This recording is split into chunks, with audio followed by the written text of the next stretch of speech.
రాష్ట్రంలో ప్రజలు బాధపడుతుంటే రాజీవ్ గాంధీ విగ్రహం కోసం కాంగ్రెస్ బీఆర్ఎస్ పార్టీలు కొట్లాడుకుంటున్నాయని ఫైర్ అయ్యారు కేంద్ర హోంశాఖ సహాయ మంత్రి బండి సంజయ్.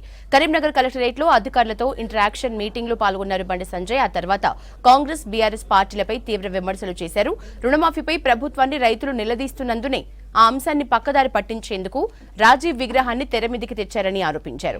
ప్రస్తుతం చర్చ జరగాల్సింది విగ్రహాల మీద కాదని, రుణమాఫీ 6 గ్యారంటీలపై చర్చ జరగాలని అన్నారు బండి సంజయ్.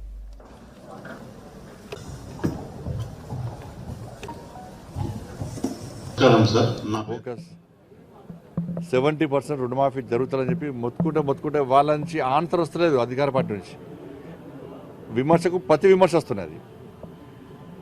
నిన్న కూడా నా మీద మాట్లాడారు. నేను ఏమంటున్నానంటే, మీరు శ్వేతపత్రం విడుదల చేయరాదు. ఎన్ని అకౌంట్లు ఉన్నాయి, ఎంతమంది రైతులు రుణాలు తీసుకున్నారు, ఎంత బకాయిలు ఉన్నారు, మీరు ఇచ్చినటువంటి బడ్జెట్లో ఎంత కేటాయించారు, శ్వేతపత్రం విడుదల చేస్తే దానిలో ఉన్న ఇబ్బంది ఏంది మీకు? ఇప్పుడు బ్యాంక్ అధికారులేమో ఇన్ని లక్షలు అంటున్నారు, మీరేమో ఇన్ని లక్షలు అంటున్నారు. ఈ కన్ఫ్యూజన్ ఎందుకు అనేది? విమర్శకు ప్రతి విమర్శ సమాధానం కాదు.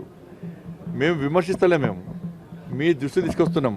మీరు చెప్పే అబద్ధాలతో రైతులు మోసం చేయకండి. మీరు నిజంగా రుణమాఫీ చేస్తే రైతులు ఎందుకు రుణమికి ఆందోళన చేస్తారు? కాబట్టి మీరు చూడండి, ఇప్పుడు ఇది అయిపోయింది. ప్రజలేమో రైతులేమో రుణమాఫీ చేయాలని వాళ్ళు బాధపడుతున్నారు, బోనస్ చేయాలని బాధపడుతున్నారు, రైతు భరోసా చేయాలని వాళ్ళు బాధపడుతున్నారు. వాళ్ళ బాధలు వాళ్ళు పడుతుంటే ఇప్పుడు విగ్రహాల స్టార్ట్ అయింది. విగ్రహాల వాళ్ళు విగ్రహం పెడుతుంటే వీళ్ళు తీసేస్తారట. అది సమస్యనా? అది విగ్రహం పెట్టడం సమస్య కాదు, విగ్రహం తీసేయడం సమస్య కాదు. ఆ సమస్య మళ్ళీ ఇద్దరు కూడా చూడండి. రుణమాఫీ విషయంలో ప్రజల్లో కూడా చర్చ జరుగుతుంది కాబట్టి, ప్రభుత్వం మీద వ్యతిరేకత వస్తుంది కాబట్టి, కాంగ్రెస్ పార్టీని కాపాడడానికి బీఆర్ఎస్ పార్టీ రాజీవ్ గాంధీ గారి విగ్రహం సమస్య ఎత్తుకున్నది. అది పెద్ద సమస్య వీరిద్దరికి. ఇప్పుడు దీనిలో సవాల్ వేసుకుంటున్నారు ఇవాళ. ఎందుకు? ఇద్దరు ప్లాన్ ప్రకారం రుణమాఫీ విషయంలో ప్రజల దృష్టిని మళ్లించడానికి.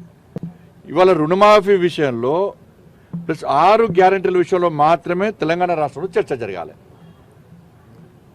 దాని మీద మాత్రం చర్చ జరగాలి. దీని మీద ఇష్యూ డైవర్ట్ చేసే ప్రయత్నిస్తే కాంగ్రెస్ పార్టీకి బీఆర్ఎస్ పార్టీకి పుట్టగతులు ఉండవు. రాసిపెట్టుకోండి.